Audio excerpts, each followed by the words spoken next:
Hey folks, this is the Yakyu Cosmopolitan. Let's talk about the newest Taiwanese import coming to Nippon professional baseball. It is Jo-Hsi Hsu. He played for the Weichuan Dragons in the Chinese Professional Baseball League, and he just signed a 3-year deal worth $9.6 million plus performance-based incentives with the Fukuoka SoftBank Hawks. Yes, the defending Japan Series champions are, as always, adding more and just continuing to upgrade their roster as the juggernauts they are. So Hsu is only 25 years old, and he's a young 25. He just turned that here in November. Listed at 5'11", 168 pounds, so obviously a pretty tiny guy. But what does the son of the dragon have to offer? Let's begin with his scouting report on Fangraphs. I think this gives a pretty basic overview of his career. Hsu first appeared on the board during the 2021-2022 offseason, when as a 20-year-old rookie, he was instantly one of the hardest-throwing Taiwanese pitchers. Tommy John surgery kept him from pitching in 2022. When he returned very late in 2023, his stuff was back, and that carried over into a totally healthy and productive 94 2/3 innings in 2024. Then Hsu was absolutely vicious during the early 2025 WBC qualifier that Taiwan won in one of the more significant team success stories in the history of the country. During this late 2024 and early 2025 window, Hsu's fastball was parked in the 94 to 96 mile per hour range and touched 98. Though he had a great 2025 season, a career-high 114 innings, not counting the WBC qualifier, only 14 walks, his fastball velo really slipped toward the end of the year when Hsu was sitting more in the 91 to 95 mile per hour range with the occasional 96 to 97 peak.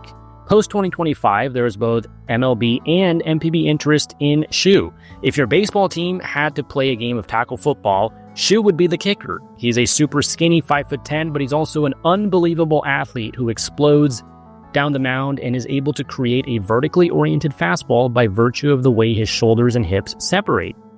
Hsu's heater doesn't have huge life on its own right, but it does have favorable angle and access. If they can sustain above average velocity, then his fastball will be an impact pitch. If not, it will be homer prone. While Hsu lacks starter's size and has yet to demonstrate true MLB starter durability, he does have a starter's pitch mix headlined by a plus splitter in the 80 to 86 mile per hour range. The raw quality of Hsu's breaking stuff is below average. He doesn't spin the ball especially well, but he commands multiple pitches at multiple speeds. Here, Hsu is considered a more likely fit in relief, but a really good one in either a valuable long or late inning role. From a workload standpoint, it's possible that his new team would initially deploy him as a reliever to manage his season-long innings count in 2026. A 20-inning increase is standard, which would put Hsu at 134 projected innings, and then to try to start him later in 2026 or 2027 and beyond. So Fangraphs is kind of writing this from the perspective of Hsu potentially going to MLB, because when the Dragons posted him, that was very much a possibility. Teams like the Dodgers were in on him, but because of his age, he would be an international amateur free agent, can't get the maxed out contract, and he kind of, would have been used as a reliever more than likely. So instead, Hsu comes over to NPB on a 3-year deal. He can go to MLB after that, would still be at a very, nice age for a free agent pitcher. And he can kind of prove himself against higher competition in a starter capacity. So let's look at his CPBL resume. So over his career, it was a 2.42 ERA across 305 innings. Not a lot of mileage on that arm. 10.3 K per 9, 2.1 walk per 9, and only 0.3 homer per 9. Now, the CPBL is a little bit like NPB in that they're kind of in the midst of a little dead ball era. It's not quite as extreme as it is in Japan, but their ball is pretty similar to Japan compared to, say, Korea or MLB. So that should not be that hard of an adjustment. In 2025 specifically, it was a 2.05 ERA, an 0.80 whip, and the strikeout rate was a little bit down, but just an absolutely minuscule 1.1 walk per 9. And then his percentiles here in 2024 and 2025, you can see the FIP approaching the 99th percentile in both years. The strikeout rate approaching 30%, And then the walk rate was, solid at 7% in 2024, but he cut it in half, so 3.3% in 2025. Ground ball rate's interesting. It was 54% in 2024, but only 42% here in 2025. I do have some theories, though, as to how that's going to translate in NPB that I'll talk about a little bit later.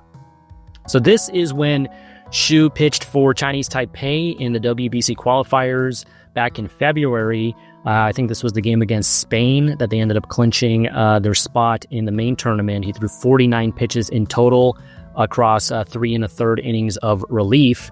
And we see that he leaned very heavy on his cutter and fastball, especially against righties.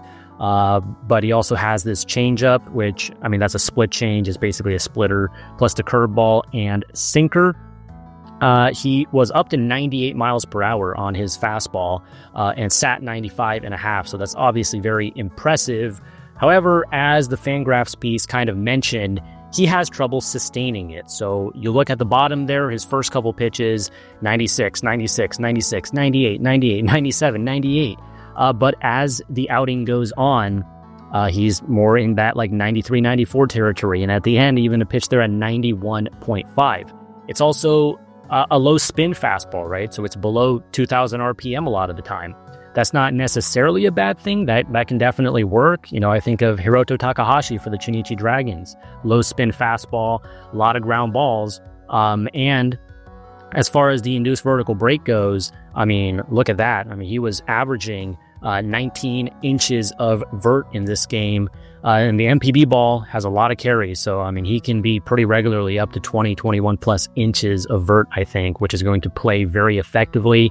That splitter was sub 1,000 RPM. You love to see that. So he kill spin very effectively, and he had 100% whiff rate on that pitch. That is going to definitely be his kind of money weapon, if you will, in NPB, especially to lefties.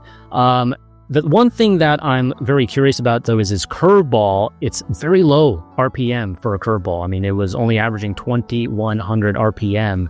The best curveballs in the world are, high 2,000s or over 3,000. So Hsu definitely does not have like an elite feel for spin by any means. Curveball there at 77 miles per hour. The depth on the pitch is okay, but it doesn't have much horizontal movement, which you can see here. So I think he might need to kind of rework it a little bit, or kind of scrap it altogether and just not throw it very much, because I don't think this pitch is going to translate all that well into NPB. It's good that he has a sinker as well, so that gives him 3 different fastball variations, and he can run the sinker basically the same velo as his fastball there, 95.5. So that's great. The cutter, it got homered on by Roosber Estrada there, kind of just an absolute tank on a pitch that he left over the middle of the plate. But I like the velo on it, obviously. It is high 80s, even over 90 miles per hour at times. So I do think the cutter is going to be a very good weapon for him, particularly to righties, because he doesn't really have any other pitch that kind of goes away from righties. So that's probably something he's going to need to add. We look at his pitch map here in this game on the left. Couple pitches there over the middle of the plate, which you don't like to see, but I like how he is elevating the heater. Curveball there, a couple of those are high in the zone. I think that can definitely work for him as a strike stealer. But again, I think he probably needs to rework it a little bit. But the split change there, getting it below the zone, getting all those swinging strikes on it, that is great to see. And then on the right there, showing the movement profile of these pitches. Again, his fastball has really good vert on it, and he's shorter, so it kind of has that good approach angle. And then the changeup is kind of just straight down from that, right? So it is more like a splitter profile. And then the cutter doesn't really get all that much in the way of arm side movement for him, or glove side movement rather. Which is why I think he would probably benefit from adding kind of like a sweeper or, a more traditional gyro slider. This is from Rebuzz. This shows his velocity distribution and spin rate distribution in 2025. I don't know if this is combining like all fastballs there at the top, but 151 kilometers per hour is around 93.5. That would be well above average by NPB starter standards. And then 135 on that splitter is like 84. So that is, right in line with what we saw in the WBC qualifier. Curveball, again, only averaging 2,200 RPM. That's not great, but maybe he can kind of use that as a foundation and develop it. Here's his game log. This is from cpbl.com. And what you will notice is, one, he was obviously really good. It's a lot of, really good outings in there, but he also doesn't work very deep. It's a lot of 5 or 6 innings. He does have one game there where he went 8 2/3 on June 12th, had 11 strikeouts, but that was only 103 pitches. If you go just by pitch count, I mean, he's basically below 100 pitches every single time. And when you're in NPB and you're on a 6-man rotation, you're throwing once a week, you are kind of expected to be able to go like at least 110 pitches every now and then. We have not seen that ability from Hsu.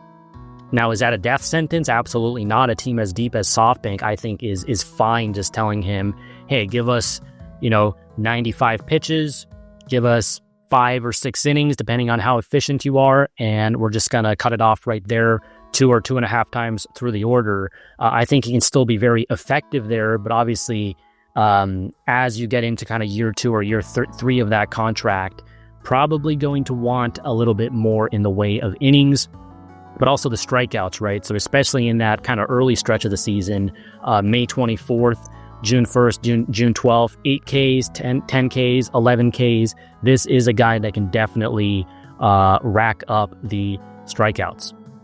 Another thing I find very interesting about him is he has reverse splits over the course of his career. So against same-handed hitting, he has 149 strikeouts against 586 batters faced. So that is like a 25% K rate, right? He's striking out a quarter of the guys, which is really good, but not when you compare it to what he's done against lefties. 616 batters faced, 200 punch-outs. That is more like a 32% K rate. And then you look at the opponent average as well, 237 for righties, 181 for lefties. So to me, this is a pretty strong indicator this guy will have reverse splits in NPB. And I think the reason for that is, as I alluded to earlier, he doesn't really have that one pitch that can put away righties as effectively. And maybe in the CPBL, with just how much his velocity stands out, that was able to allow him to survive. But I think he does need to add like a more traditional gyro slider or a sweeper, or maybe get more horizontal break on his curveball, something like that to help him out. A couple of comps I came up with: Haruya Tanaka, the young rookie for the Lotte Marines. He was load managed this year, but when it comes to the pitches that he throws, I mean, it's a lot of splitter, it's a lot of cutter, pretty similar to Hsu, right? And with Tanaka, he does have kind of this like traditional slider as well as like a slutter. That could very much benefit Hsu as well.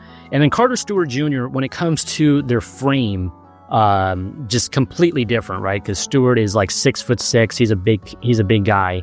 Hsu is undersized, to say the least. But look at the pitch mix. I mean, 4-seam splitter, cutter, curveball is exactly what Hsu's got. And even like the velocity range is very similar for them. So they're obviously going to be teammates as well. Stewart missed all of 2025 with an injury. Also, Stewart literally has like a 3,300 RPM curveball, so that's obviously different. But to be fair, Hsu has much better command. Some other comps maybe: Ryoung-gu Lin, obviously fellow Taiwanese right-hander. He came over and signed with the Nippon Am Fighters last year. Unfortunately, didn't get to see him much because of injury, but he was very, very good in the small sample, and their numbers in the CPBL are like nearly identical. So just like tracking their careers in Japan and potentially like in MLB long term is going to be very fun. Gu Lin also had a pretty limited pitch mix when he first came over, but in that first spring training, he added a sinker as well as a slider. So again, I think pitching savvy orgs in Japan, like the Fighters and like the Hawks, are very much capable of this. Going to be very interesting to see what they do with Hsu's mix. I do think Gu Lin more like durable and like you can more confidently project innings going forward. He's also a bigger guy. But as far as like just pure maybe swing and miss upside, Hsu has a better fastball. He has slightly better velocity. I might take him.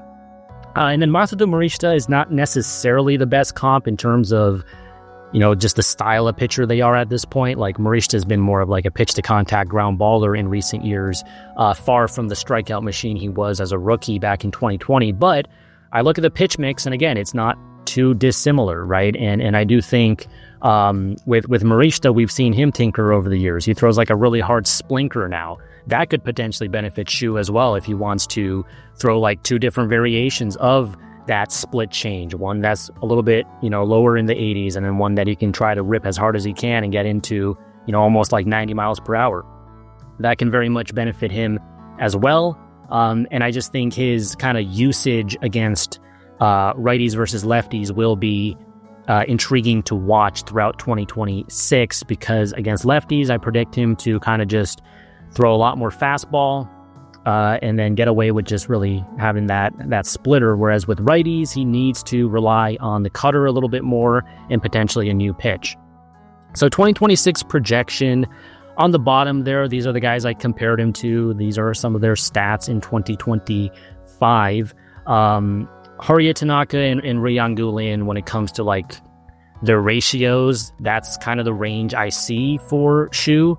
23% K rate, 6% walk rate. I do think because he has the lower spin fastball and he can locate both like above the zone for whiffs, but also low in the zone if he wants to challenge guys in the strike zone, and he can use that as like a ground ball pitch along with the splitter. I think we can see a ground ball rate that is above average, so like 48%. And then just being kind of conservative on the innings, 100 innings would be a success for him, I would say. Like in that Fangraphs piece, they were kind of mentioning if he was a starter, maybe like 134. That would just be a huge success. But I'm going to play it safe, say he gets 100 innings here in year one, 110 ERA plus, 90 FIP minus. Maybe the home runs become a bit of an issue for him, especially if he's missing over the middle of the plate. But when you compare it to like Gulin, who had a really poor home run rate, honestly, like 3% right now in the current dead ball environment's not great. Obviously, small sample. That's why his ERA plus was kind of low. But Escon Field's also more hitter friendly right now. Pepe Dome's a bit more neutral. So I think as long as he's keeping the long ball in check, Hsu's ratios are going to look very good. And then it's just a matter of how many innings can he give you. So those are my thoughts on Jo-Hsi Hsu, the newest member of the Fukuoka SoftBank Hawks. Hope he does well in 2026. Thanks for watching. Please subscribe for more NPB content in English.